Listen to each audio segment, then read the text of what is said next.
Anant Ambani Radhika merchant यांचे नुकतेच लग्न झाले। त्यांच्या लग्नात तब्बल 5,000 कोटींचा खर्च करण्यात आल्याचे सांगण्यात आले, पण हा खर्च अंबानी कुटुंबियांसाठी काहीच नाही, कारण गेल्या 10 दिवसांत मुकेश अंबानी यांना तब्बल 25,000 कोटींचा नफा झाला आहे।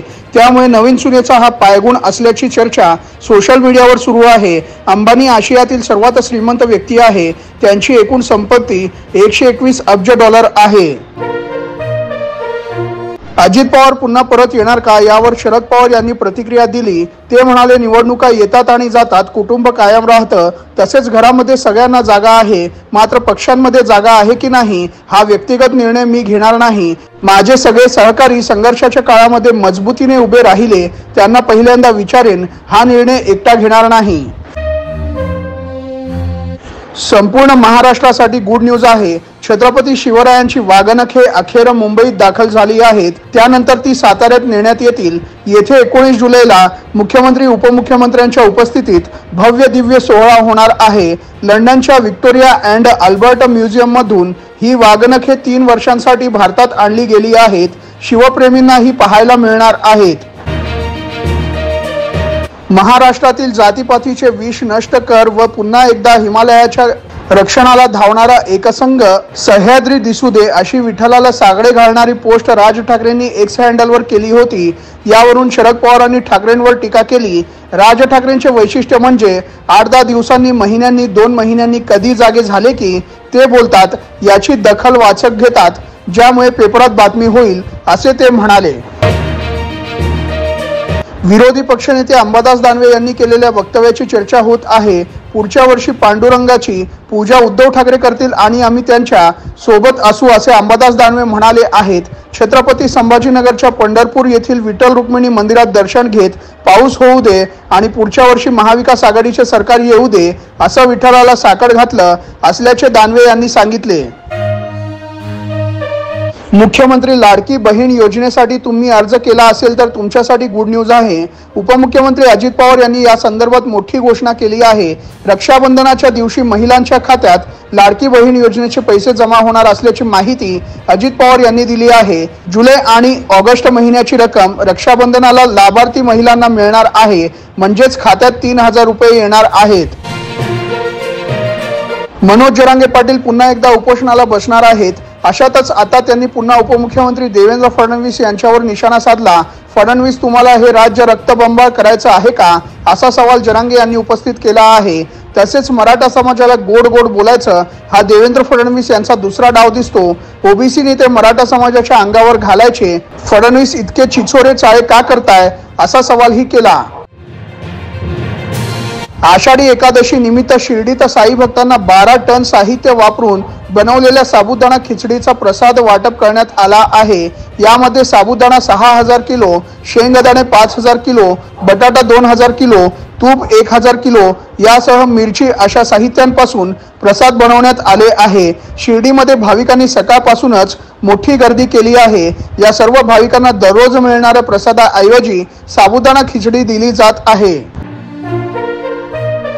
अभिनेत्री जान्हवी कपूर व शिखर पहारिया रिलेशनशिप मध्ये असल्याचे सांगितले जाते। अनेक ठिकाणी दोघेही एकत्र दिसून आले आहेत। आताही अनंत अंबानीच्या लग्नात शिखर आणि जान्हवी एकत्र दिसून आले।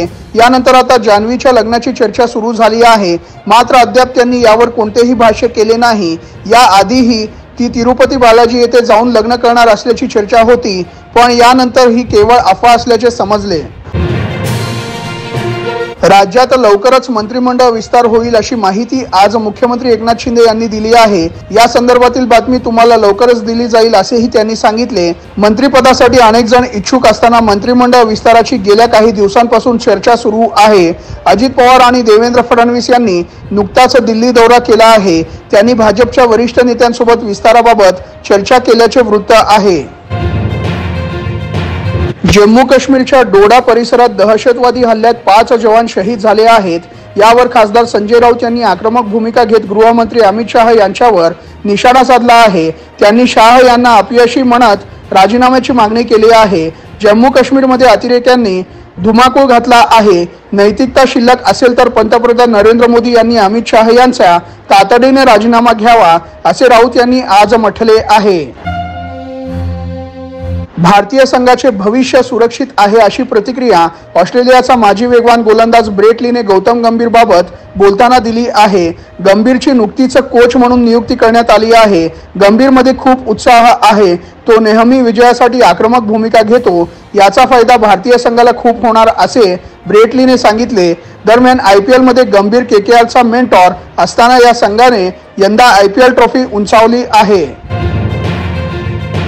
पिकांची नासाडी करणे, घाण करणे, हॉटेलमध्ये घरटे बनवणे यामुळे पूर्व आफ्रिकेतील केनिया देशाच्या सरकारने 10 लाख भारतीय कावळ्यांना मारण्याचे आदेश दिले। मांसात विष मिसळून ते कावळ्यांना दिले जाईल। झांझिबारमध्ये कचऱ्याची समस्या वाढत असल्याने कावळे मृत प्राणी व नैसर्गिक कचरा खातात, म्हणून 1980च्या दशकात भारतीय कावळे इथे आणले होते।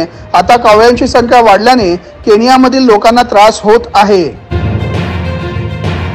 विशाळगड हिंसाचार प्रकरणी MIMचे माजी खासदार इम्तियाज जलील यांनी कोल्हापुरात मोर्चा काढणार असल्याचे सांगितले।